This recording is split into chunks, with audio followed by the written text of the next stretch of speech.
दोस्तों, पिछले कुछ दिनों से ना मैं सही चल रही हूँ ना और मेरी पढ़ाई सही से चल रही है।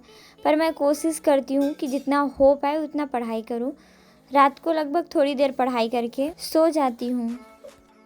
Hello everyone, good morning, Radhe Radhe और सुप्रभात। उम्मीद करती हूँ आप सभी अच्छे होंगे और आप सभी का स्वास्थ्य भी अच्छा होगा। तो दोस्तों, अभी हमारे यहाँ पर 9:40 हो रहा है और मौसम अभी भी ऐसे कोहरा कोहरा सा है।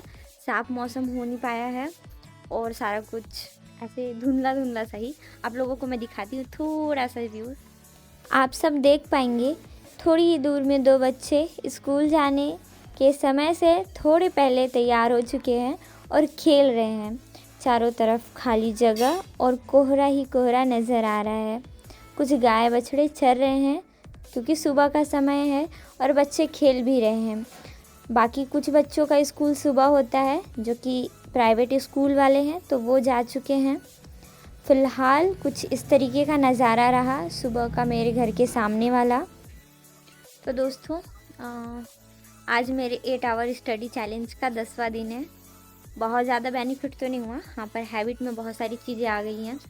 कल मेरे पेट में गैस की वजह से, मैंने परसों बताया था कि मुझे गैस का प्रॉब्लम है ऐसे दूध वाली चाय पीने का। तो मैं ऐसे 2-3 बार जब चाय पी ली थी ना, तब मेरा कुछ ज़्यादा ही हालत ख़राब हो गया।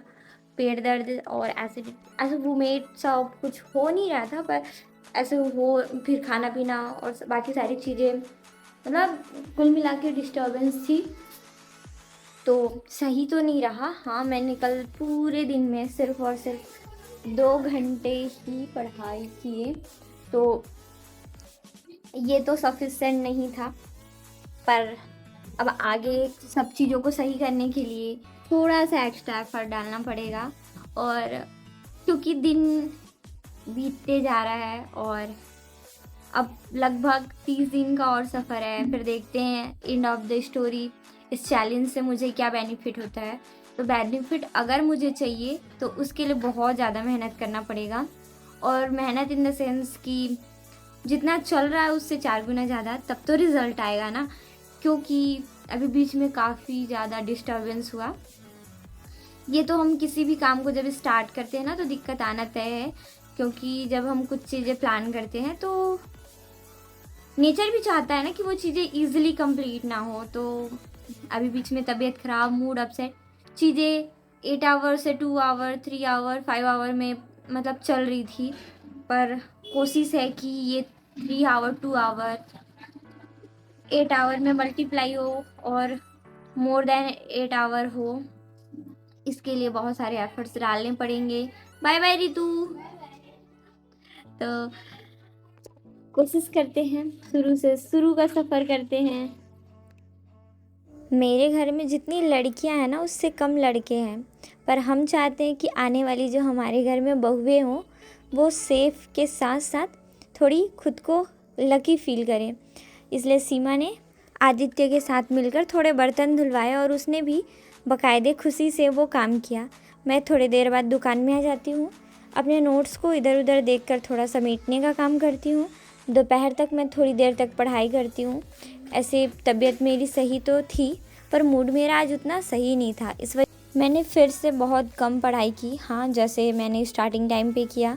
कभी कभी मेरे साथ ऐसा होता है, मैं चाहती तो हूँ बहुत सारा पढ़ाई करना, पर हो नहीं पाता। लगभग थोड़ा बहुत देर तक पढ़ाई, मतलब कुल मिलाकर 2-2.5 घंटे ही दिन में मैंने पढ़ाई की। आज शीतल दीदी का बर्थडे है, तो हम जा रहे हैं ऊपर वाले घर। मन तो नहीं था, फिर भी सिंपल सा छोटी सही किया, चेहरे पर मॉइस्चराइज़र लगाया और चले गए।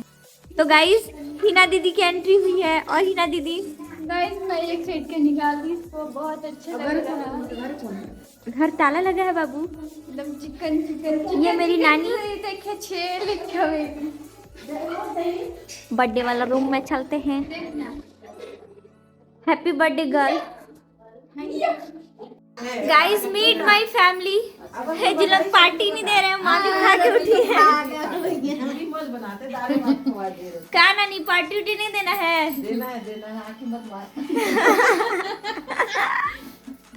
बाप रे, कर आँखें तू देख। छोटा आँखी कर ले बाबू, आँख छोटा कर ले लल्ला।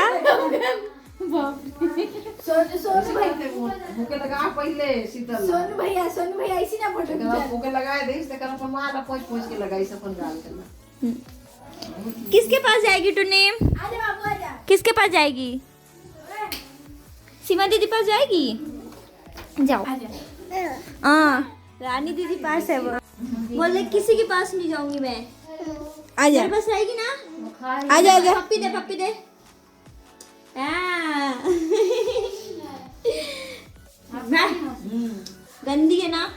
आजा बाबू चॉकलेट दूंगी चॉकलेट। छी बाहर सेवा करत है बहुरिया में छी बहुरिया छी कुछ लान खवा छी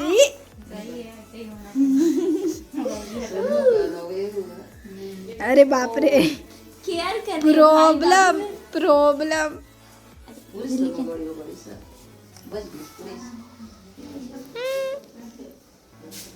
ढंग से बैठो।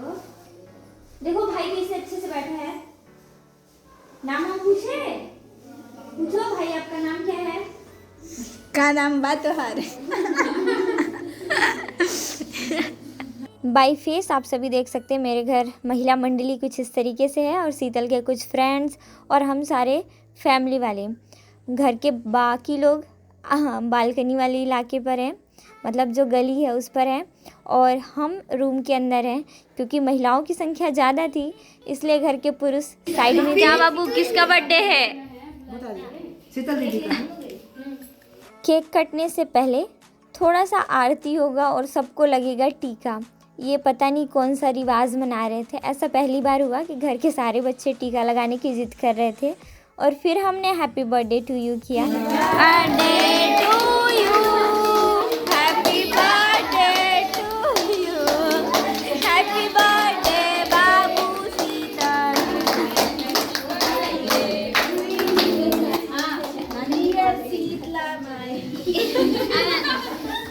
आप एक बारी बोल दीजिए हो जाए। नानी माँ केक खाती नहीं है क्योंकि शीतल शायद एग वाला केक लेके आ गई थी। मैं भी कंफर्म नहीं हूँ, मैं शायद इसलिए मना कर दिया उन्होंने। फिर केक खिलाने का रिवाज एक के बाद एक चलता जाता है। एक दूसरे को केक खिलाया जाता है जैसा कि सारे बर्थडे पार्टी में होता है।